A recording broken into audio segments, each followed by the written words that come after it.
Hey everybody, thank you for checking out the channel. I'm excited because one, I'm doing an intro today, so welcome to the channel. Today we're going to be focused on budgeting. But before we get into budgeting, I just want to give Lee a special shout out, Oh, I get a shout out? Yeah, someone is over here throwing, what could you tell the viewers today, Miss Lady, what we're doing in here? We're making Zuppa Toscana soup. And what is Zuppa Toscana soup? Soup from Olive Garden. It's the potato soup from Olive Garden. It's one of the 3 things that she cooks. Oh, shut up. Shut up. So two parts be all prayed up. So Lee has been prepping everything ahead of time, so everything should be moving along. So yeah, this video is going to be about budgeting. So for us, Lee and I, we do what we call, well, not what we call, what's called zero-based budgeting.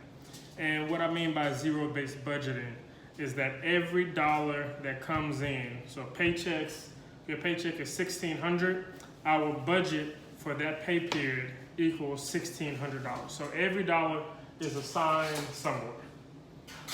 Anything you want to add, Chef?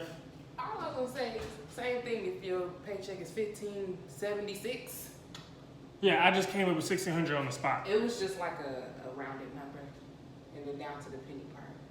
That's an example. Yeah. So every dollar is budgeted to go somewhere, whether that's savings, debt, bills, every single dollar. That way it keeps us accountable, so that if we see an extra, $100 just sitting in the account, we're like, oh, we can go spend that. We can't because we've allocated that to go somewhere. So it helps us stay accountable to our budget. It does. It does.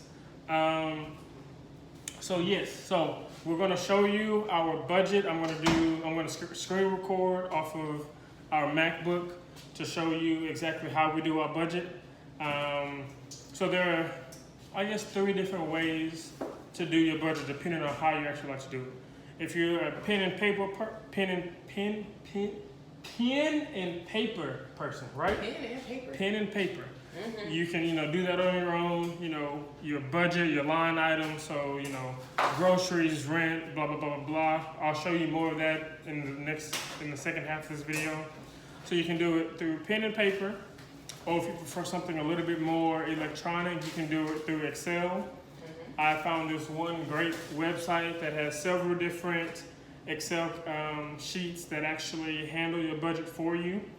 And they tally everything at the end, so if you don't feel like doing math isn't your strong suit, you can easily just go to this site, download their free Excel sheet, and go from there. And lastly, if you want to have, if you're on the go, you're a millennial or Generation Z like somebody over here. Oh, shut up. No, we're a year apart. A year? Yep. We're a year apart. Yep. You really can't do math. Yep. We're 2 years apart. Somebody can't cook and multitask. Oh, I know he forgot our anniversary. A month after me. I didn't. Okay, we did this. All right, never mind. All right, so if you prefer a more mobile experience, there are a couple of different budget apps, and there's also a debt payoff app. So if you have debt, you can use either Excel or a mobile app that will show you how long it'll take you to pay off your debt. So Lee and I actually use both. So I have an Excel sheet that has all of our debts, the interest rates, the minimum monthly payments, and from there, I can put to the Excel sheet, our strategy. So we're $200,000 in debt. So after we pay off our minimum balances, we put into effect called the snowball method. And so there are several different methods, but essentially the snowball method is tackling your smallest debt first. Mm-hmm. So you pay your minimum payments on everything. From there, you then, anything that you have extra that you can put on your debt, you put it on the lowest one first.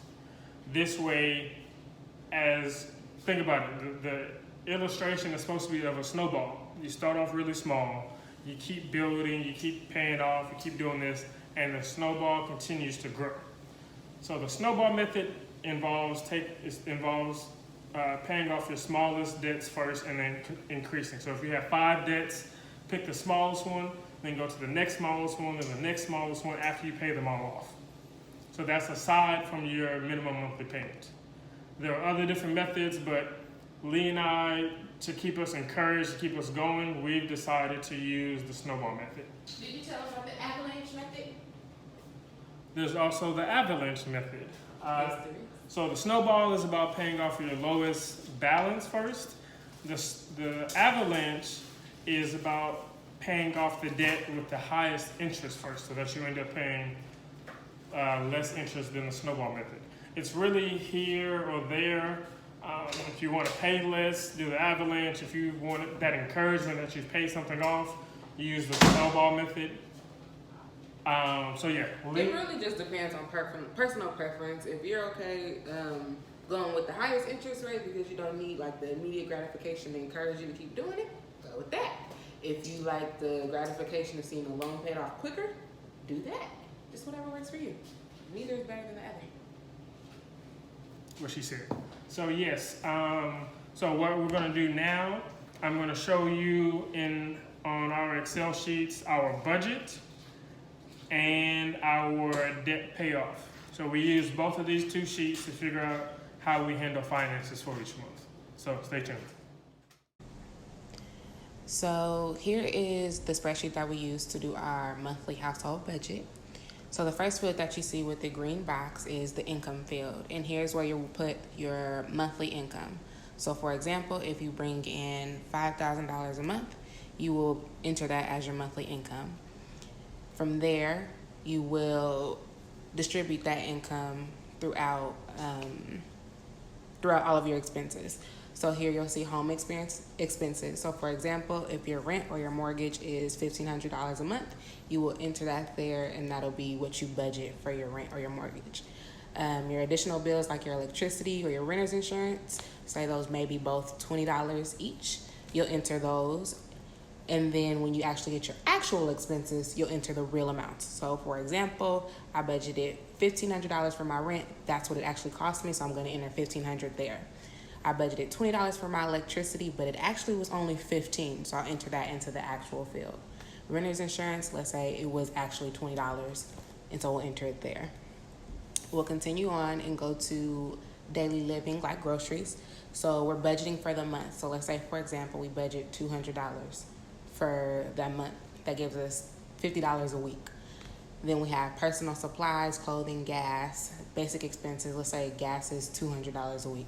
$200 a month. We'll enter that there. And then as you spend this money, you'll go into your actuals and you'll fill them in like we did in the above category. So then we'll continue down, and you see Lee's personal money and you see Nick's personal money. This is the money that we talked about in the previous video where we were saying this is what you can spend on whatever you want, and your partner, your significant other, whoever it is, cannot ask you a question about it. So let's say that we budget $100 for Lee and $100 for Nick. And so however you choose to spend this money, this is when you come in and you update it. Whether that's your nails or your hair, whatever it is, you come in and you update it once you start to spend that money. So then say, for example, you have children, you'll create a column for them and you'll see that here. Whatever expenses that you have from them, you'll budget them, and as you spend it, you'll enter that into the actual. And so what you notice that there is a difference column. So that means that say you budgeted $200 for groceries, maybe only spent $50 because you're in week one. The difference now is going to be $150 because that's what you have remaining for the rest of the month. So you'll have three columns. Budgeted is what you bring in, actual is what you spent, and difference is what you have remaining for whatever time period is left. So keep scrolling down and you'll see columns like transportation, health, and you'll continue to do what we just did in the previous two boxes. And so we'll go up and we will look at the right-hand column called savings. And this is where you have your emergency fund. So we, like Dave Ramsey, for example, he recommends having a $1,000 emergency fund just to start off with. So let's say we budgeted $100 because we're going to build that fund over 10 months. And then retirement 401k, whatever it is that you put in, let's say it's $100 as well. Just keep the numbers even. You'll see that for savings, for the whole month, we'll enter $200. And one thing that you'll notice is that your total income is $5,000. So what you want to make sure is that you budget all of this $5,000. So right now, let's scroll down and see what we've budgeted so far. We have budgeted $2,340, and so we have a remaining $2,660 to budget. So now we'll look at obligations. So say, for example, debt. Maybe credit card one, just to make this easy, we're going to put $1,000. In credit card two, let's make that $2,600. Not 26, $1,600. And so when we scroll back up, you'll see that we still have another $60 that we need to budget. So we can enter that into savings. For example, we'll put that into emergency. Let's try that. And so now you'll see your net is zero, and that's because you budgeted every single dollar. And we want to stress that you have to budget every dollar, otherwise you may overspend in one category without realizing it. So for example, if you have only spent, I think it was the groceries category, where we only have spent $50, you had a remaining $150. If you've seen that you had the extra money, but you hadn't planned for spending it, you may think that you have spare money when you really don't. Also a reminder that this can be changed to fit your lifestyle. For example, children, we don't have children, but there is a column for them. Entertainment, whatever it is that you like to spend money on or that you know is an expense for you, that's something that you need to budget for or that you should budget for.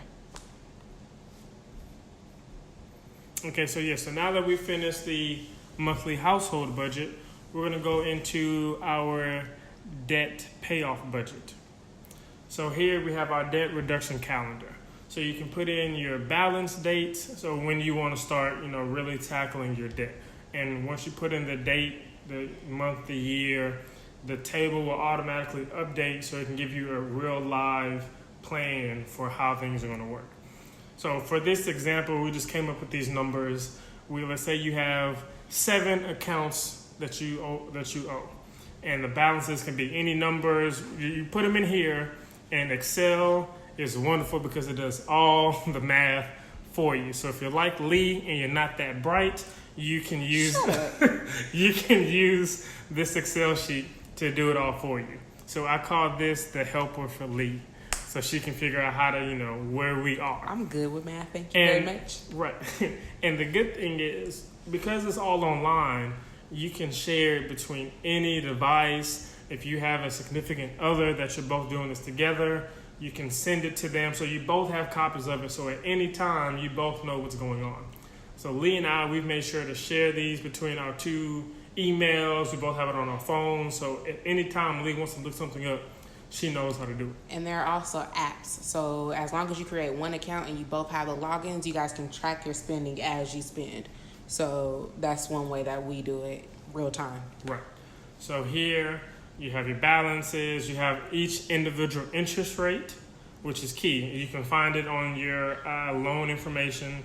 And your payment here is going to be your current minimum payment. So whatever Sally Mae, Navient, whoever it is, all the people that everybody doesn't like, but everybody knows that name, whatever they want from you, that's what you put in here.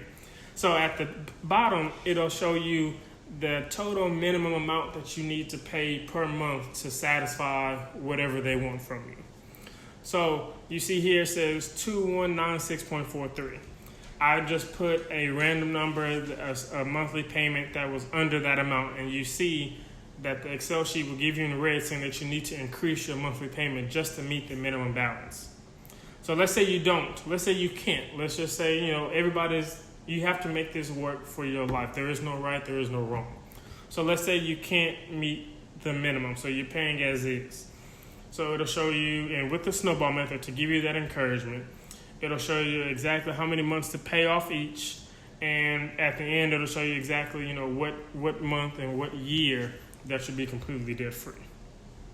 At the bottom, there's a graph. I'm not going to go into explaining it because if you can read it, if you can understand it, cool. If you can't, no need to worry about it. Don't sweat it, because I don't even really pay attention to that graph. Like, I understand it, but you don't need to worry about it. So now, on the other sheet, you can see the payment schedule. And let me zoom in so you all can get a better look of everything. So with this, with the snowball, the lowest balance of monthly payment of that number that we stuck in, it'll show us exactly how much interest that we're paying on. And as you see, not interest that we're paying on, the total amount of interest by the time we've paid off all of the loans. So it gives you the monthly payments by month and each individual loan.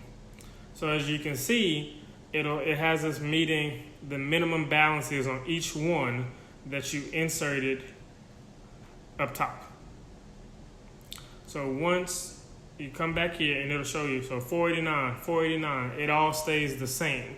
So you keep paying all the minimums on all accounts or as best as you can. And once you finish paying off one, it just magically disappears. Like magic, right?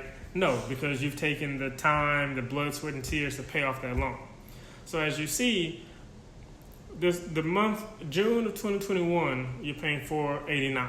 But after that, you don't have much, so your payment drops to $116. But as you notice, when your payment, technical error, excuse me. Sorry.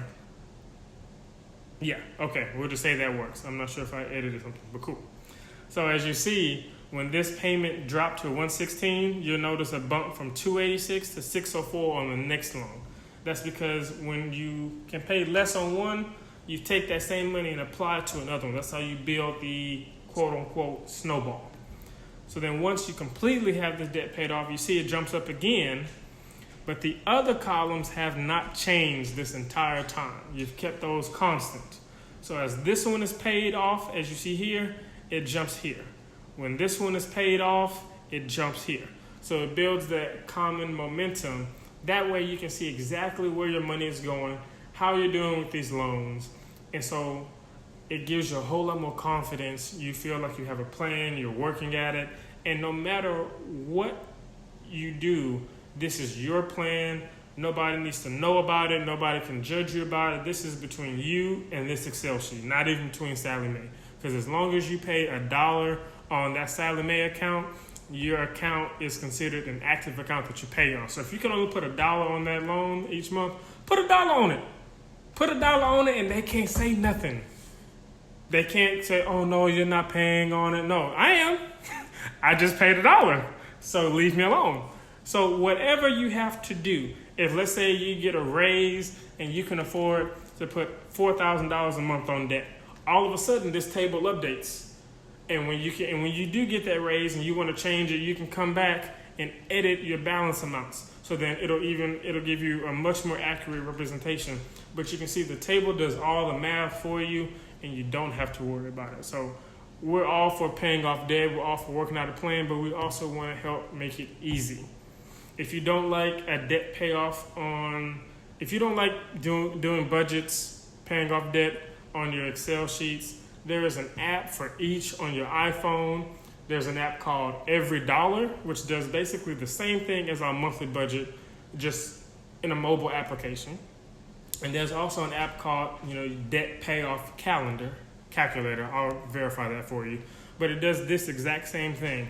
And we use both. One, because I want to check to make sure I wasn't being lied to by Excel or the app, and they actually do match up.